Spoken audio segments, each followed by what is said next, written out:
بسم اللہ الرحمن الرحیم الحمدللہ الذی ہدانا لہذا وما کننا لنہتدی لولا ان ہدانا اللہ اللہم صلی علی سیدنا و مولانا محمد عدد ما فی علم اللہ صلاۃ دائمۃ بدوام ملک اللہ۔ السلام علیکم ورحمۃ اللہ وبرکاتہ۔ جناب آج دین اور خواتین میں ہم بات کریں گے علم کے تعلق سے۔ متفرق مسائل ہمارے پاس ہیں جس پہ آج ہمیں ڈسکشن کرنی ہے۔ جناب علم جو 3 حرفی لفظ ہے، انبیاء کرام علیہ السلام کا ورثہ ہے۔ اللہ تبارک و تعالی فرمان رسول اللہ صلی اللہ علیہ وآلہ وسلم کے مفہوم کے مطابق جس کے ساتھ بھلائی کا ارادہ فرماتا ہے اسے جناب دین کی سمجھ بوجھ عطا فرما دیتا ہے۔ اب یہ علم دین کیا ہے؟ یہ علم شریعت ہے، یہ کتاب اللہ ہے، یہ سنت رسول اللہ صلی اللہ علیہ وآلہ وسلم ہے، یہ ہمارے عقائد ہیں، ہمارے اعمال ہیں۔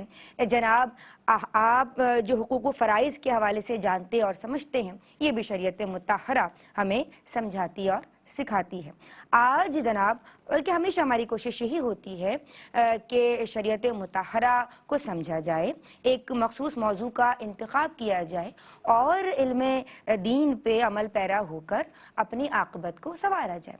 ہم بات کر رہے ہیں گزشتہ کئی ایپیسوڈ سے متفرق معاملات کے حوالے سے، اور آج بھی ہم بات کریں گے علم دین کے تعلق سے، ہم بات کریں گے مخلوط نظام تعلیم کے تعلق سے، ہم بات کریں گے جناب جو عدت میں خواتین ہوتی ہیں وہ کس طرح سے جاب کے لیے نکل سکتی ہیں۔ ہمارے ساتھ جو آج عالمات موجود ہیں اور دیگر سوالات بھی ہوں گے، آپ بھی کالز کے ذریعے شامل ہو سکتے ہیں۔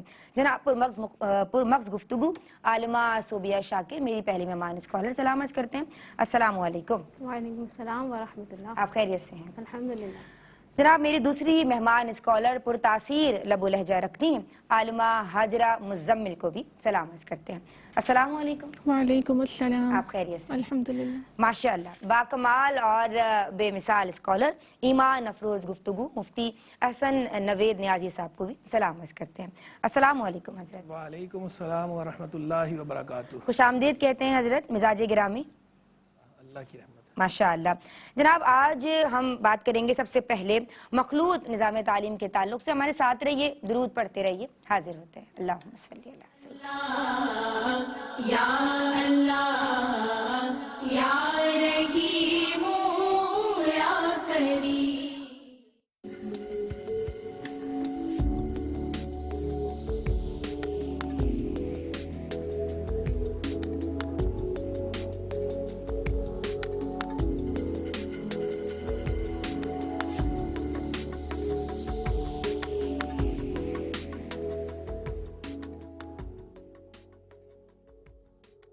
ARY 999.9 Fine Gold.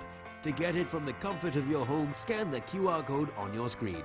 Visit your nearest ARY jewelers to sell old jewelry or gold bars. ARY, the gold standard. Gold vault facility is also available.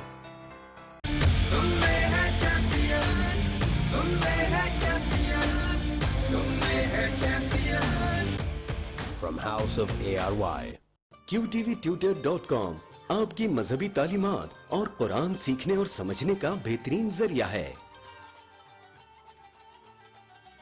گھر بیٹھے خواتین اساتذہ کے ذریعے عورتوں اور بچیوں کے لیے قرآنی تعلیمات حاصل کرنا اب نہایت آسان۔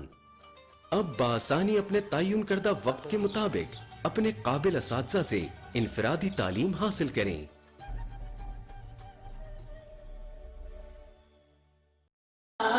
یا اللہ یا رحیم یا کریم یا اللہ۔ بسم اللہ الرحمن الرحیم۔ السلام علیکم ورحمۃ اللہ۔ آپ دیکھ رہے ہیں دین اور خواتین اور روزمرہ کے مسائل ڈسکس کیے جا رہے ہیں۔ ہم نے پروگرام کا آغاز کیا، جناب آپ صلی اللہ علیہ وآلہ وسلم نے فرمایا ہے کہ جو شخص علم حاصل کرنے کے لیے کسی راستے پہ چلتا ہے تو اللہ تبارک و تعالیٰ اس کے لیے جنت کا راستہ آسان فرما دیتا ہے۔ لیکن اگر مخلوط نظام تعلیم ہو، اگر کو ایجوکیشن ہو تو عالمہ صوبیہ شاکر حکم شرع کیا ہوگا؟ الشیطان الرجیم، بسم اللہ الرحمن الرحیم۔ لیکن اس میں کوئی شک نہیں کہ دین اسلام حصول تعلیم کو نہ صرف یہ کہ اس کے لیے موٹیویٹ کرتا ہے، اس کے فضائل بھی بیان کرتا ہے، لیکن جہاں تک تعلق ہے اختلاط کا، تو فی نفسی ہی شریعت میں مرد اور عورت کا اختلاط یہ ناجائز ہے، لیکن اگر کوئی صحیح ضرورت ہو تو اس کی بنیاد پر ہمیں حکم جواز بھی مل جاتا ہے، لیکن حدود اور قیودات کے ساتھ۔ اب وہ ضروریات یا وجوہات کیا ہو سکتی ہیں؟ ان میں مثال کے طور پر ایسا ہے کہ ہمارے پاس کوئی چوائس نہیں ہے، ہمیں جو ہے وہ تعلیم حاصل کرنا ہی ہوگی، لیکن نظام تعلیم کیسا ہے؟ مخلوط ہے۔ مثال کے طور پر باہر کے ممالک ہیں جہاں او لیول یا اے لیول تک پڑھنا لازمی ہوتا ہے، یہ ہماری چوائس پہ نہیں ہوتا کہ ہم چاہیں تو نہ پڑھیں، اور جب ہم تعلیم حاصل کرنے بچوں کو بھیجا جاتا ہے تو وہاں پر مخلوط نظام تعلیم ہے، کو ایجوکیشن سسٹم ہے، ٹھیک ہے۔ تو اب کیا ہوتا ہے کہ وہاں پر پھر تعلیم ضروری ہے تو اس طرح دلوانی ہوتی ہے۔ اس کے علاوہ بعض ایسے شعبے ہیں کہ جن کے اندر اگر خواتین تعلیم حاصل کریں مردوں کے ساتھ ہی، اور مخلوط تعلیم ہی ہو سکتی ہے، الگ الگ ہے ہی نہیں انتظام، تو اب ان میں اگر چند خواتین تعلیم حاصل کریں تو باقی خواتین کے لیے وہ اچھی رہنمائی کا سبب بن سکتی ہیں، یا وہ ایسا ذریعہ بن سکتی ہیں کہ دیگر خواتین جو ہیں ان کا مردوں کے ساتھ اختلاط یہ رک جائے گا۔ مثال کے طور پر میڈیکل کی تعلیم میں اگر ایک لیڈی ڈاکٹر ہوگی تو پھر اس کے بعد جو خواتین ہیں وہ انہی کے پاس آئیں گی اور وہ مرد ڈاکٹر کے پاس جانے سے رک جائیں گی۔ ٹھیک ہے۔ اسی طرح سے کچھ ایسے شعبے ہیں کہ جن کے ذریعے ٹیکنیکل تعلیم جو ہے وہ دی جا رہی ہے اور جدید تعلیم دی جا رہی ہے، اس میں نہ صرف یہ کہ تعلیم حاصل کرنے والے کے اچھے مستقبل بھی اسی کے اندر پوشیدہ ہے، اور ساتھ ہی ساتھ ہمارے ملک کی جو اکانومی ہے، کیونکہ آپ جانتی ہیں یہاں پہ خواتین کی تعداد زیادہ ہے، اگر ہماری خواتین جو ہے وہ ہنرمند ہوں گی تو ہماری نہ صرف یہ کہ گھروں کی جو معاشی حالات ہے وہ بہتر ہوگی، بلکہ ملکی سطح پر بھی ہمیں اس کے ذریعے یہ بہت اہم نکتہ ہے، بالکل استحکام ہمیں حاصل ہوگا۔ تو اب جب تک سیکھیں گی نہیں تو آگے وہ سکھا بھی نہیں سکتی، تو اولاً ان کو مخلوط تعلیم کے ساتھ اجازت دی جائے گی کہ وہ وہاں پر سیکھ سکتی ہیں۔ اسی طرح ہم دیکھتے ہیں نارملی اگر لڑکی کو پڑھایا نہ جائے یا کم پڑھی لکھی لڑکی ہو، پھر آگے جب اس کی لائف میں جا کر کچھ چیلنجز آتے ہیں تو ان کو فیس کرنے میں تقریباً ناکام رہتی ہے۔ مثال کے طور پر والد صاحب فوت ہو گئے، اب آگے کوئی کمانے والا نہیں، یا شوہر فوت ہو گئے، اور پھر اب ان کی جو معاشی بدحالی ہوتی ہے وہ کسی سے ڈھکی چھپی نہیں ہے۔ یہی اگر خاتون تعلیم یافتہ ہوں اور تو یہ بہت اچھے طریقے سے اپنے بچوں کا بھی سہارا بن جاتی ہیں، اور کسی کے آگے ان کو دستے سوال دراز کرنے کی حاجت اگر ہرگز چھوٹے نہیں رہتی۔ بہن بھائی ہیں تو ان کی بھی جی بالکل، یہ اچھا کفیل کے طور پر جو ہے وہ ثابت ہو سکتی ہیں اگر ان کے پاس تعلیم ہو تو۔ اس طرح کی تمام جو ضروریات ہیں، قیودات ہیں، ان کو مد نظر رکھتے ہوئے شریعت چند قیودات کے ساتھ خاتون کو یا مردوں کو بھی مکس یعنی کو ایجوکیشن کے ساتھ تعلیم حاصل کرنے کی اجازت عطا فرماتی ہے۔ سب سے پہلے یہ کہ آپس میں دوستیاں وغیرہ نہ کی جائیں، فری نہ ہو، ہنسی مذاق وغیرہ نہ ہو، خواتین جو ہیں وہ اپنی باڈی کو پورا کور کر کے جس حد تک ممکن ہے، جیسے میں نے باہر کے ممالک کا بھی یہاں پہ عرض کیا، تو وہاں پر بھی جس حد تک ممکن ہے اپنی باڈی کو کور کر کے وہ باہر جائیں، اور بے جا دوستیاں وغیرہ اور فرینڈ شپ کرنا لڑکوں کے ساتھ یا لڑکوں کا لڑکیوں کے ساتھ یہ نہ ہو۔ نکاحوں کی حفاظت ہو، اپنے خیالات کی حفاظت ہو، صرف تعلیم ہی مقصود ہو۔ تو ان تمام قیودات کے ساتھ کوئی ایجوکیشن سسٹم میں تعلیم حاصل کرنے کی اجازت شریعت ہمیں مرحمت فرماتی ہے۔ ماشاءاللہ، بہت مفصل جواب میری بہن عالمہ صوبیہ شاکر کی جانب سے ملا۔ وہ نکات جو میں سمجھتی تھی ڈسکس کیے جانے چاہیے اس تعلق سے، ہمارے استحکام کے لیے، ملکی اور قومی استحکام کے لیے بھی ضرورت ہے۔ خواتین کی تعداد جناب زیادہ ہے تو خواتین کو تعلیم حاصل کرنا بھی ضروری ہے، لیکن شریعت کچھ قیودات سمجھاتی ہے، وہ سمجھ لیجئے اور ان پہ عمل بھی کیجئے۔ اچھا، مجھے یہ بتائیے کہ جو بہنیں دفاتر میں جا رہی ہیں، ہم نے تمام شقیں ڈسکس کی کہ اگر کچھ ایسا پرابلم آ جاتا ہے اور ان کو گھر سے نکلنا پڑ گیا، تو اب اگر وہ جاب کے لیے جا رہی ہیں، نوکری کے لیے جا رہی ہیں، اور کسی نامحرم سے، کسی غیر محرم سے بقدر ضرورت بات کرنا پڑ رہی ہے، ٹھیک ہے، ان کا کوئی باس ہے یا کوئی کلیگ ہے جس سے بات کر رہی ہیں وہ، تو اب حکم شرع کیا ہوگا؟ بسم اللہ الرحمن الرحیم۔ غیر محرم سے بات کرنے کا شرع حکم جو ایک عام عورت کے لیے ہے، وہی کام کرنے والی خاتون کے لیے بھی ہے، وہی جاب کرنے والی خاتون کے لیے بھی ہے کہ بلا ضرورت بات چیت نہ کی جائے۔ شریعت مردوں عورتوں کی غیر محرم کے ساتھ بلا ضرورت بات چیت سے منع فرماتی ہے۔ ہاں کوئی شرعی ضرورت ہے تو پھر ضرورت کے تحت بات کرنے کی بالکل اجازت نکل سکتی ہے، جیسا کہ صحابہ کرام رضی اللہ تعالی عنہم حضرت عائشہ صدیقہ رضی اللہ تعالی عنہا سے سوال جواب فرمایا کرتے تھے اور پردے کی رعایت کرتے ہوئے۔ تو اگر ضرورت ہے تو بالکل ضرورت کے تحت بات کرنے کی اجازت نکل سکتی ہے. یہ الگ بات ہے کہ کام کرنے والی خاتون کی ضرورت ایک عام عورت کی ضرورت سے زیادہ ہوتی ہے کہ اسے اکثر اوقات ان چیزوں کو فیس کرنا پڑ سکتا ہے. تو ٹھیک ہے بات کر سکتی ہیں لیکن ایک حد میں رہتے ہوئے کہ بلا ضرورت دوستیاں نہ بڑھائی جائیں, پردے کی رعایت کی جائے, اسی طرح ہنسی مذاق نہ کیا جائے, اپنا انداز ایسا نہ رکھا جائے کہ کوئی غیر آپ کی طرف مائل ہو جائے. اور بعض ایسا بھی دیکھا گیا ہے کہ جو کام کرنے والی خواتین ہوتی ہیں ان کی کمپنیز وغیرہ میں یہ چیز ہوتی ہے لہجہ رکھا جائے. جی ہاں, ریزرو رہنا بہت ضروری ہے. لہجے میں یہ کہا جاتا ہے کہ تھوڑی سی سختی ہونی چاہیے, لیکن بعض مقامات ایسے ہیں کہ جہاں پر نرمی ضروری ہے, نہیں کی جا سکتی, تو وہاں پر نرمی ہی رکھی جائے گی, لیکن ایسا نہیں کہ کوئی آپ کی طرف اٹریکٹ ہو جائے. دوسرا یہ کہ بعض یہ بھی دیکھا گیا ہے کہ اس طرح جو بڑی بڑی کمپنیز میں کام کرنے والی خواتین ہوتی ہیں وہ غیر محارم کے ساتھ ہاتھ ملانا, گلے ملنا, یہ بھی ان کے درمیان عام طور پر رائج ہے. تو اس کی شریعت بالکل بھی اجازت نہیں دیتی. ضرورت کی حد تک بات کرنے کی تو اجازت ہے, لیکن غیر محرم کے ساتھ ٹچ کرنا, اس کو ہاتھ ملانا, اس کے ساتھ گلے لگنا, ان چیزوں کو شریعت منع فرماتی ہے. کوئی خاتون ایسا کہے کہ بہن ترقی کے لیے یہ کرنا ضروری ہے, تو کیا شریعت اجازت دے گی؟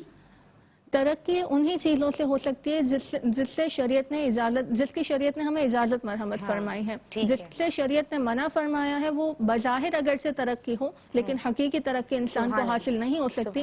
حقیقی ترقی اور حقیقی کامیابی جو ہے وہ آخرت کی کامیابی ہے, اللہ کی بارگاہ میں مقبولیت کی کامیابی ہے. وہ اس عورت کو کبھی بھی حاصل نہیں ہو سکتی ان امور کو اختیار کر کے. سبحان اللہ, سبحان اللہ. حضرت ہم آپ کی سمت آ رہے ہیں اور یہ دونوں سوالات بہت اہم ہیں, اور دور حاضر کی خواتین کو اس حوالے سے سمجھانے کے لیے جب آپ جیسی ہستی ہمارے پاس موجود ہے تو کس طرح سے آپ انہیں سمجھائیں گے, کیونکہ بہرحال خواتین آگے بڑھیں گی بھی اور ان کو تعلیم بھی حاصل کرنی ہے اور ضروری بھی ہے. تو اب حکم شرع کیا ہوگا, وہ کون سی قیودات ہیں؟ آپ سمجھتے ہیں کہ اگر کوئی پہلو رہ گیا ہے, لیکن اگر نہیں آپ سمجھتے تو آپ اضافہ فرما دیجئے, آپ اپنے انداز میں سمجھا دیجئے. اور جو ورکنگ وومن ہیں ان کے لیے کیا احتیاطیں ہیں جنہیں وہ ملحوظ رکھیں؟ بسم اللہ الرحمن الرحیم. صلی اللہ علیہ حبیبہ سیدنا و مولانا محمد وعلی آلہ وصحبہ وبارک وسلم. دونوں ہی سوالات پہ تقریباً ماشاءاللہ سیر حاصل گفتگو ہو چکی ہے. بس میں کچھ نکات کی طرف اشارہ کرنا چاہتا ہوں.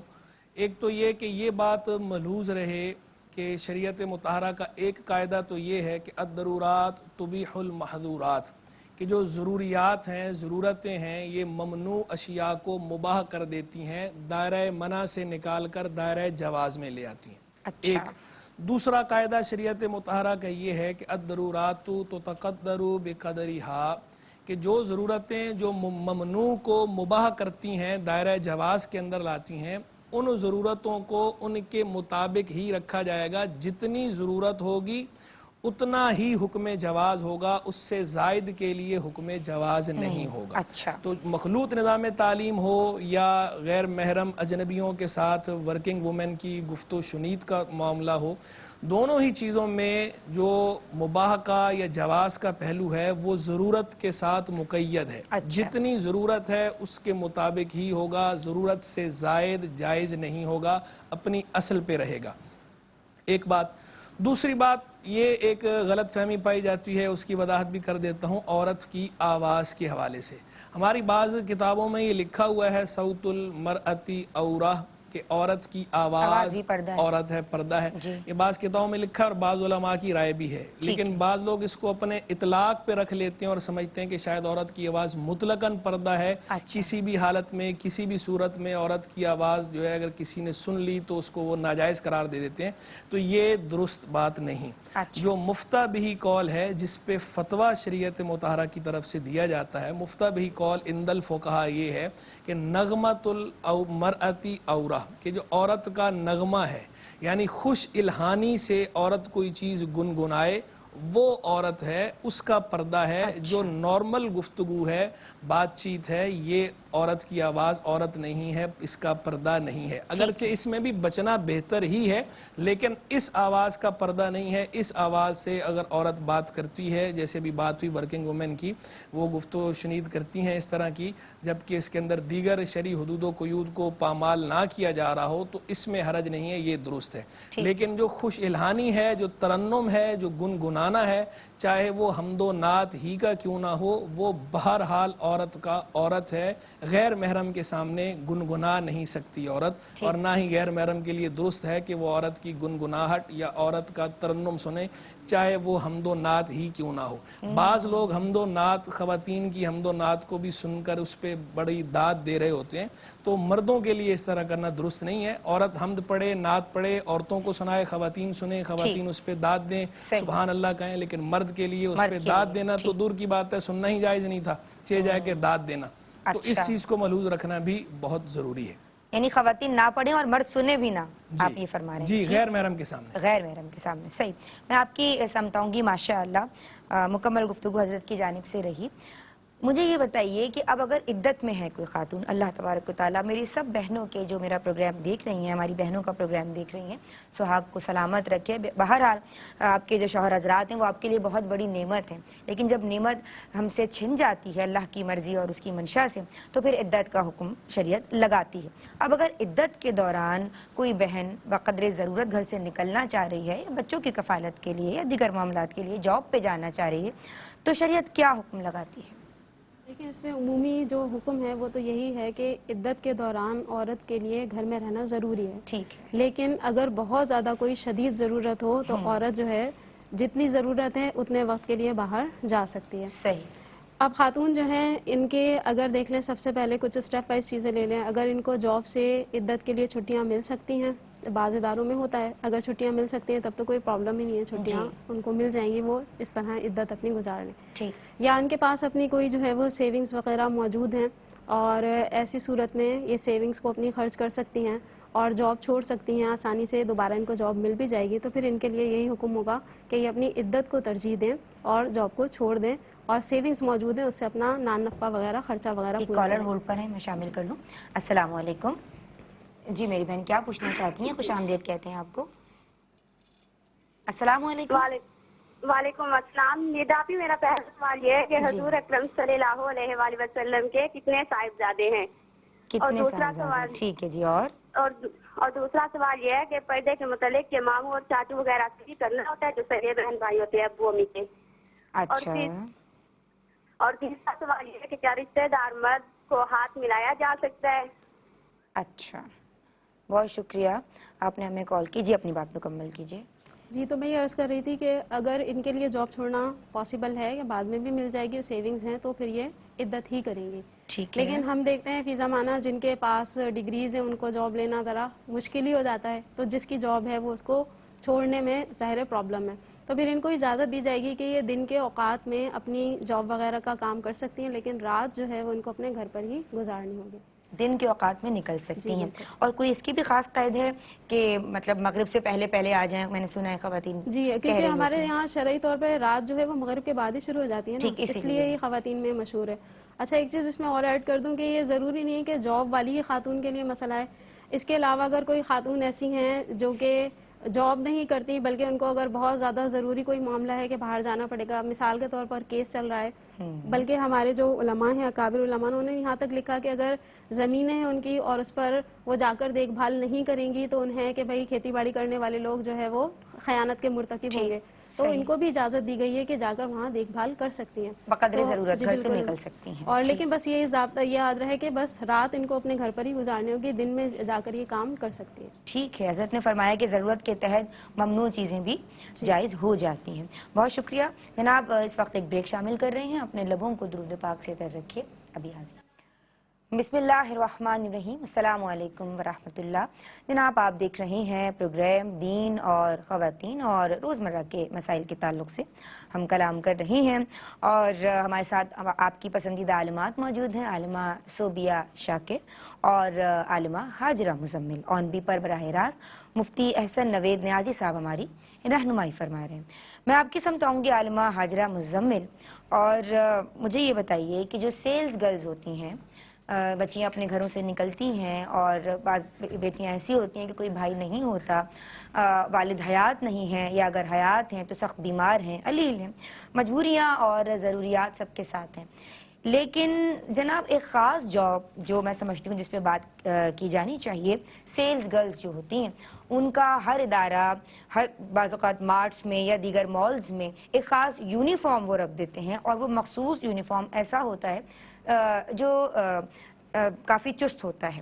اس حوالے سے شرعی حکم کیا ہوگا؟ وہ مخصوص یونیفارم کہ جو شرعی احکامات کے مطابق ناپسندیدہ ہے پہن کے جانا. بسم اللہ الرحمن الرحیم. یونیفارم جو ہے وہ کسی بھی ادارے کے اتحاد اور یونٹی کو شو کرتا ہے، تو اس لیے یونیفارم کی تو بہرحال اجازت ہوگی، لیکن اس میں یہ ہے کہ اگر وہ شرعی تقاضوں کو پورا کرنے والا ہے، کیونکہ یونیفارم بھی ایک لباس کی ہی صورت ہے، اور وہ لباس ہمارے لیے جائز ہوتا ہے جو شرعی تقاضوں کو پورا کرنے والا ہے. اور لباس کا سب سے بنیادی شرعی تقاضا یہ ہے کہ وہ ستر کو چھپانے والا ہو.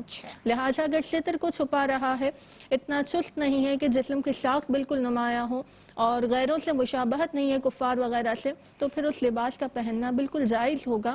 لیکن اب جیسے یونیفارم ہے اور اس میں اس طرح کی رعایتیں نہیں پائی جا رہی کہ وہ چست وغیرہ ہے، تو پھر ایسی صورت میں اس خاتون کے لیے اپنے طور پر اس چیز کو اختیار کرنا ضروری ہے کہ وہ حجاب وغیرہ کا اہتمام کرے، اپنے آپ کو کور رکھنے کا اہتمام کرے، کیونکہ ہمارے ملک میں تو خاص طور پر اس چیز سے منع نہیں ہوتی کہ عورت حجاب لے. بہت ساری خواتین ایسی بھی دیکھی ہیں کہ وہ اس یونیفارم کے ساتھ بھی اپنے پردے کی رعایت کر رہی ہوتی ہیں.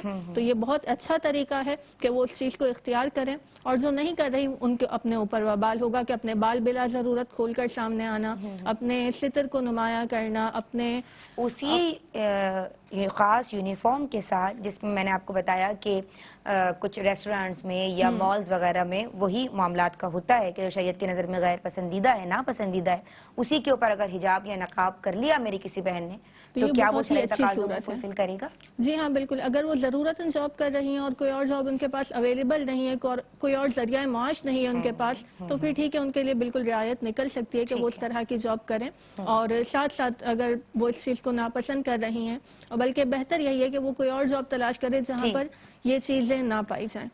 بہت شکریہ میری بہن. اچھا میں یہ جاننا چاہتی ہوں، مفتی صاحب آپ کی سمت آنا چاہ رہی ہوں، لیکن ایک کالر کافی دیر سے اٹھ پہ. السلام علیکم.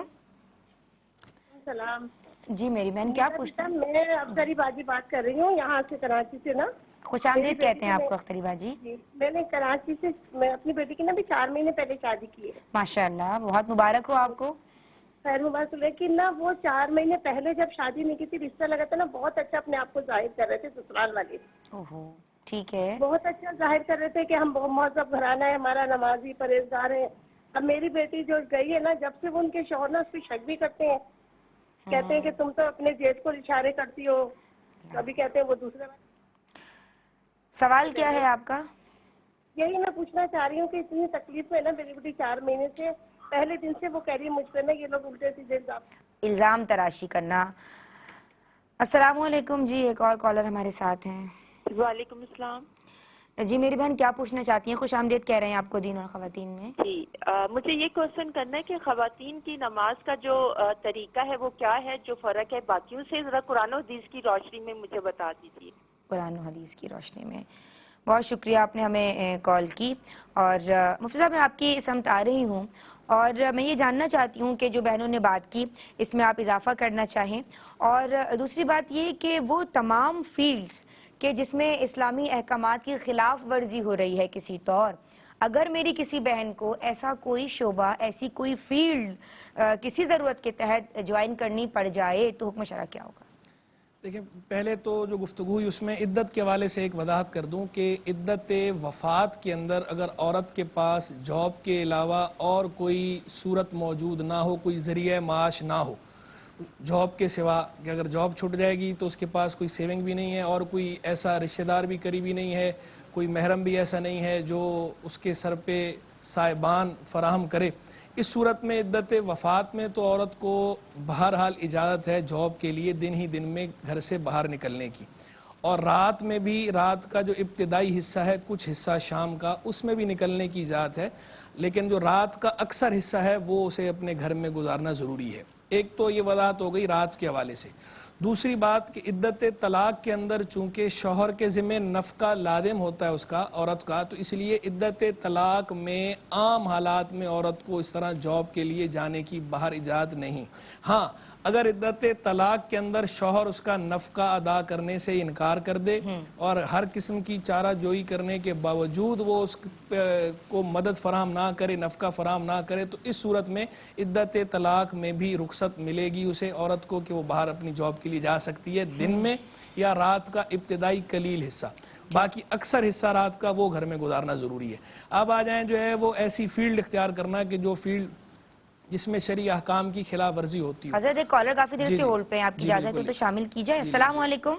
وعلیکم السلام جی میری بہن کیا پوچھنا چاہتی ہیں؟ خوش آمدید جی، کہتی ہوں۔ میں یہ پوچھنا چاہتی ہوں کہ عدت میں 4 مہینے 10 دن ہوتے ہیں نا؟ جی جی تو ہم لوگ تو میں ادھر یو اے ای میں ہوں، تو ابوظہبی میں، تو میں 4 مہینے 10 دن گزار چکی ہوں، میرے شوہر کا انتقال ہو گیا تھا، میں 17 سال تھے، لیکن انڈیا میں میرے بھائی کے بیوی ہیں، 2 بھائی کے میرے انتقال ہو گئے، تو وہ لوگ صرف 40 دن عدت بیٹھتے ہیں، بس عدت بھی ایسی بیٹھتے ہیں سب غیر محرم کے سامنے، یعنی نکلتے ہیں، ایسے نہیں کہ بس 40 دن کے بعد بولتے ہیں خلاص ہماری عدت ہوگی۔ تقریباً انڈیا میں نا ایسا ہی ہوتا ہے۔ اچھا جی ٹھیک ہے، تو شرعی حکم کیا ہوگا؟ صحیح ہے، بہت شکریہ جی۔ حضرت اپنی بات مکمل کیجیے۔ تو میں گزارش کر رہا تھا کہ ایسی فیلڈ اختیار کرنا عام حالات میں تو جائز ہے ہی نہیں، جہاں شرعی احکام کی خلاف ورزی ہو رہی ہو ایسی فیلڈ کو اختیار کرنا منع ہے۔ جب پتہ ہے کنفرم کہ اس فیلڈ کے اندر شرعی احکام کی خلاف ورزی ہوگی تو اس صورت میں اس فیلڈ کو اختیار کرنا جائز نہیں۔ ہاں کوئی اختیار کر چکی ہے کوئی بہن ایسی فیلڈ، اور اب اس کے پاس اور کوئی ذریعہ معاش نہیں ہے اور کوئی سورس آف انکم نہیں ہے جائز اور حلال طریقے سے اپنا گزارا کرنے کا، تو اس صورت میں حکم شرع یہ ہے کہ وہ اسے ناپسند کرتی رہے اور کوشش کرتی رہے اس نوکری کو چھوڑ کر کوئی دوسری جائز اور حلال ایسی جگہ تلاش کرنے کی جہاں اسے شرعی احکام کی رعایت کے ساتھ جو ہے وہ یہ معاملات اپنے نمٹا سکے، چلا سکے۔ تو اس صورت میں وہ ایام کے جسے وہ ناپسند کر رہی ہے اور اس کے لیے کوئی اپنا راہ نکال رہی ہے، دوسرا راستہ چوائس کر رہی ہے، تلاش کر رہی ہے، اس صورت میں اللہ تبارک و تعالیٰ سے امید ہے کہ یہ جو ایام کوشش ہیں ان کا اس سے مواخذہ نہیں ہوگا۔ بہت شکریہ حضرت۔ پردے کے شرعی حکم میں عالمہ صوبیہ شاکر کیا کیا چیزیں شامل ہیں؟ دیکھیں اللہ تبارک و تعالیٰ نے جو احکامات بیان کیے، کچھ سورہ احزاب میں کچھ سورہ نور میں بیان کیے، ان سب کا خلاصہ یہی ہے کہ پردے سے ایک تو آپ کے ظاہری بدن کا چھپانا ضروری ہے، جس میں خواتین کا سر سے پاؤں تک لے کر اپنے جسم کو چھپانا ضروری ہے۔